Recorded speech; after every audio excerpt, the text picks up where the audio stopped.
how to make digital painting.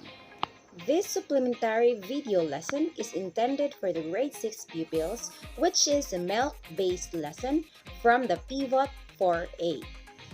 Its main objective is to determine and to practice the different software used in making digital painting. It may be in simple painting,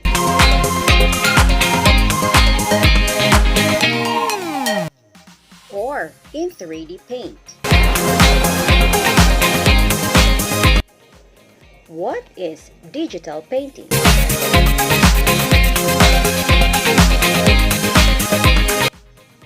Digital painting is the process of painting on a tablet and creating artwork digitally on a computer.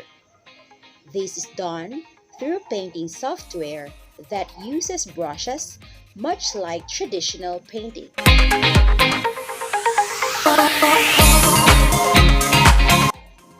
So, want to know more about digital painting?